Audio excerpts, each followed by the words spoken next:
Industrial ट्रेनिंगचे फायदे, तर त्यातला सगळ्यात महत्त्वाचा फायदा म्हणजे तुम्हाला एका प्रोजेक्टवर काम करायला मिळाल्यामुळं तुमचं प्रोग्रॅमिंग स्किल चांगलं होतं आणि तुम्हाला एका लाईव्ह क्लायंटच्या प्रोजेक्टवर काम करायला मिळत असल्यामुळं तुम्हाला क्लायंट हँडलिंगचा पण एक्सपिरियन्स मिळतो आणि तुम्ही त्या प्रोजेक्टवर काम केल्यामुळं तुमचं जे कम्युनिकेशन स्किल आहे ते पण इम्प्रूव्ह होतं की क्लायंटशी बोलताना कशा प्रकारे आपण कम्युनिकेट केलं पाहिजे, तर ते कम्युनिकेशन स्किल पण महत्त्वाचं आहे. तर तिथंही एक तुम्हाला बेनिफिट मिळतो. नेक्स्ट बेनिफिट म्हणजे ज्यावेळी तुम्ही इंडस्ट्रियल ट्रेनिंग एखाद्या प्रोजेक्टवर काम करता, तर त्यावेळी तुमचा कॉन्फिडन्स लेवल खूप हाय असते. तर त्याचा बेनिफिट असा होतो की तुम्ही ह्या प्रोजेक्टवर काम केलं तर ज्यावेळी तुम्ही कॉलेज पास आउट व्हाल तर तुमची जॉब मिळण्याची प्रोबॅबिलिटी हाय असते, कारण तुमचं कॉन्फिडन्स लेवल हाय झालेली असते, जेणेकरून तुम्ही लाईव्ह प्रोजेक्टवर काम केलेलं आहे त्याचा तुम्हाला इथं बेनिफिट होतो. बेनिफिट म्हणजे तुम्ही ज्या कंपनीमध्ये इंडस्ट्रियल ट्रेनिंग करत आहात, प्रोजेक्टवर काम करत आहात, त्या कंपनीचं तुम्हाला एक एक्सपिरियन्स लेटर मिळतं.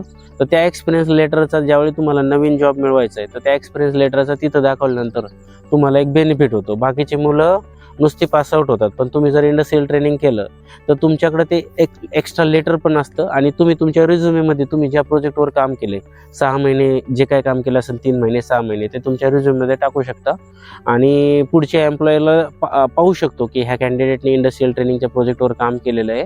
तर तो एक एक्सपिरियन्स लेटरचा तुम्हाला बेनिफिट होऊ शकतो.